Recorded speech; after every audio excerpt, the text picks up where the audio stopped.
आपण rice plate 50 रुपयात देतो फक्त। मिलिटरी स्कूलला होतो, त्यांनी ग्रँटेडला लावलं नाही म्हणून मग मी या व्यवसायात उतरलो। मराठी माणसांनी व्यवसायात उतरलं पाहिजे। हे बघा, पुणेकर ओरिजिनली प्रेमळच आहेत। डान्सिंग पोहावाला पुणे, तर कसं वाटतं मग तुम्हाला? नमस्कार मंडळी, मी सिद्धू DSP किचन मध्ये आपल्या सर्वांचं स्वागत करतोय। तर आज आपण विद्येचं महार असलेल्या पुण्यामध्ये आलेलो होतो, ज्या ठिकाणी आपण श्री समर्थ नाश्ता सेंटर येथे आलेले आहोत आणि आपण या काकांना पाहतच असतो नेहमी व्हिडिओमध्ये। तर आज त्यांच्याकडून थोडं जाणून घेणार आहोत की त्यांचं या व्यवसायामध्ये पदार्पण कसं झालं आणि या ठिकाणची पोहे आणि साबुदाणा खिचडी कशी बनते हे सुद्धा जाणून घेणार आहोत आणि ते टेस्ट सुद्धा करणार आहोत। चला तर 2 पोहे प्लेट मिक्स आहे ना? मिक्स आहे ना तुझं? देतो जा। एक मिक्स सॅम्पल नको ना? हो देतो। पोहे आहेत ना भाऊ? नमस्कार दादा। नमस्कार नमस्कार। आपलं नाव? प्रवीण शिवाजी पाटील। आणि आपल्या स्टॉलचं? श्री समर्थ कृपा स्नॅक सेंटर। आणि काय काय भेटतं मग आपल्या इथं? आपल्याकडे सकाळी नाश्त्याला पोहे आणि साबुदाणा खिचडी 2च आयटम राहतात आणि रात्री जेवणात भरीत भाकरी पीठला भाकरी कढी खिचडी राईस प्लेट, त्याच्यासोबत गुळाचा शिरा, संडे स्पेशल दाल बाटी राहते आपल्याकडे। आपण राईस प्लेट 50 रुपयात देतो फक्त। त्याच्यासोबत गुळाचा शिरा देतो, 3 चपात्या देतो, 2 भाज्या देतो आणि आमच्याकडची खानदेशी खिचडी देतो, त्याच्यासोबत डाळ भात आहे। आणि मग आपण साधारण किती दिवस झाले आपल्याला सेंटर चालू करून? सेंटर चालू करून 2016 मध्ये चालू केलेलं आहे मी। आणि मग या व्यवसायामध्ये कशी एंट्री झालेली आपल्या इकडं? या व्यवसायात मी मिलिटरी स्कूलला होतो, त्यांनी ग्रँटेडला लावलं नाही म्हणून मग मी या व्यवसायात उतरलो। मग सुरुवातीला जेव्हा आपण हा व्यवसाय चालू केलेला होता, तर मग याबद्दल तुम्हाला माहिती होती का? कुठून माहिती घेऊन तुम्ही आले? नाही नाही नाही, माझ्या घरातूनच हा व्यवसाय परंपरागत आहे आमचा। माझे वडील कुकिंगचं काम करतात, केटरचा व्यवसाय आमच्या गावाकडे। तर मग मला त्याच्यातली आयडिया होतीच आणि मी मिलिटरी स्कूलला कुकिंगचंच काम करायचो, त्याच्यामुळे मला माहिती होतं सगळं त्याच्यात। मिलिटरी स्कूलमध्ये होते का? हो, मिलिटरी स्कूलला मी 16-17 वर्ष नोकरी केलेली। आणि मग आता त्यानंतर जेव्हा आपण ह्या व्यवसायामध्ये आलात, तर मग आता हा व्यवसाय चांगला वाटतो का ती जॉब चांगली होती? नाही, आहे व्यवसायात थोडीशी दगदग आहे, पैसा आहे पण दगदग आहे व्यवसायात। व्यवसाय तर कधी बेटरच आहे, नोकरीपेक्षा तर व्यवसाय बेटर आहे। फक्त एवढं आहे, थोडी दगदग आहे आणि घरातले माणसं लागतात। तर आजकाल आपले मराठी माणसं सुद्धा व्यवसायाकडे वळत आहेत, तर त्यांना तुम्ही काय सांगू इच्छिता? म्हणजे व्यवसाय केलाच पाहिजे, मराठी माणसांनी व्यवसायात उतरलं पाहिजे आणि व्यवसायात प्रगती लवकर होते माणसाची जॉबपेक्षा। आणि काय अडचणी असतात का आपल्याला? नवीन अडचणी भरपूर असतात, पण अडचणींवर मात करावीच लागते, आता त्याच्याशिवाय तर चालणारच नाही। आपण जॉब पण करतो तर तिथं बॉसचं बोलणं ऐकावं लागतं आपल्याला सुरुवातीला, तसंच धंद्याचं पण तसं असं व्यवसायाचं पण थोडं सुरुवातीला थोडासा त्रास होतो, त्याच्यानंतर होतं व्यवस्थित। मग आपण प्रॉपर कुठले दादा? मी जळगाव जिल्ह्यातून पारोडा तालुका आहे, पारोडा तालुक्यातून एक खेडगाव आहे माझं, मोंढाळे पिंपरी म्हणून, मोंढाळे पिंपरीचं आहे। आणि मग आता आपण तेवढा लांबून इथं पुण्यामध्ये आलात आणि तुम्हाला पुणेकरांचं चांगलं प्रेम मिळतं, यामागे काय म्हणजे आपलं वैशिष्ट्य?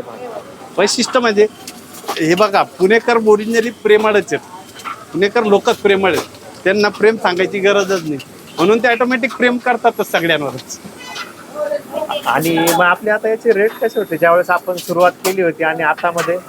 सुरुवात केली तेव्हा माझं पोहे 10 रुपयाला होतं सुरुवात केली तेव्हा, आता पोहे तर 20 रुपयाला आहे आणि साबुदाणा खिचडी सुरुवातीला होती 20 रुपयाला, आता खिचडी 25 रुपयाला आहे।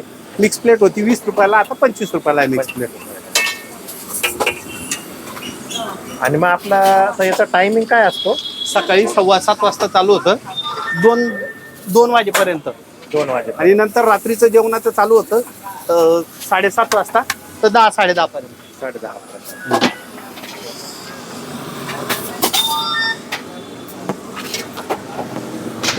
आणि आता पोहे आपण किती किलोचे बनवतोय? हे 1-1.5 किलोचा घाणा असतो। 1-1.5 किलो? हा। आणि आपण दिवसामध्ये किती वेळ बनवत राहतो? म्हणजे असं आता किती वेळ? हे तसं काय नाही, तरी 7-8 मिनिटाला एक गाणं, 8 मिनिटं 9 मिनिटं असं गाणं बनतो, जसं कस्टमर असलं तसं। आणि तुम्हाला एक टायटल बी पडलेला, तर आम्ही बरेचसे व्हिडिओ बघतो की डान्सिंग पोहावाला पुणे, तर कसं वाटतं मग तुम्हाला? नाही, त्याच्यात काय आता प्रत्येकाचं ज्याचं त्याचं बोलण्याचं हे असतं।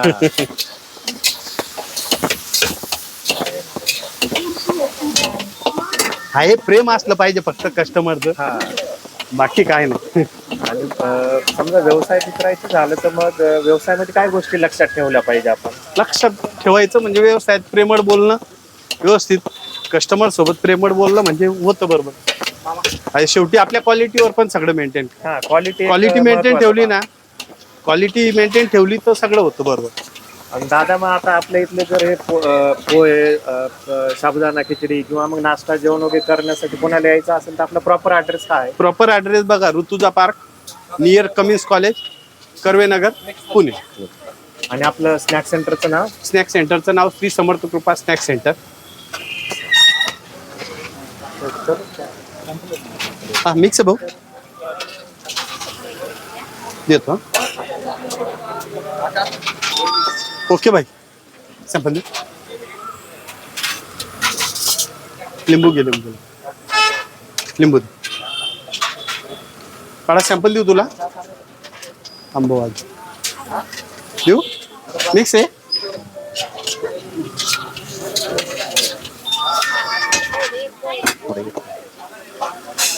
सॅम्पल देऊ नको, हो देऊ.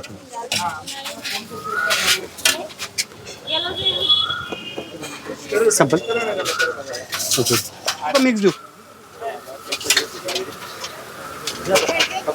बोला. किती वेळ? देतो. फक्त पोहे ना दादा? पोहे प्लेट मिक्स दोन मिक्स तुला देऊ सॅम्पल. चम्मच घेर बाळा. मिक्स पाहिजे ना 25.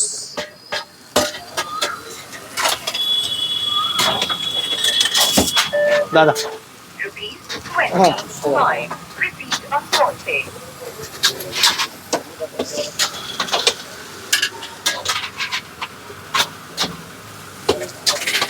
सॅम्पल देतो, देतो मिक्स बघ.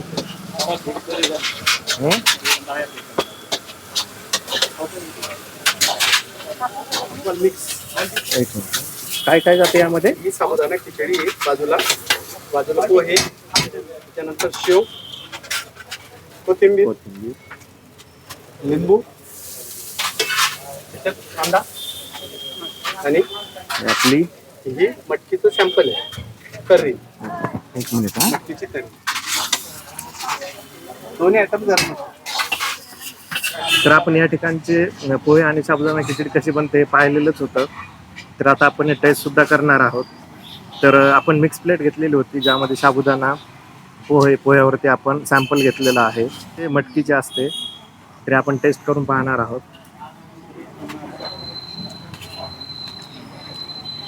आणि यासोबत साबुदाणा खिचडी पण आहे.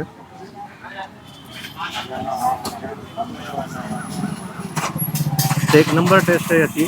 जर आपण कधी पुण्यामध्ये आलात तर कमिन्स कॉलेज शेजारीच असलेल्या श्री समर्थ नाश्ता सेंटर नक्की भेट द्या.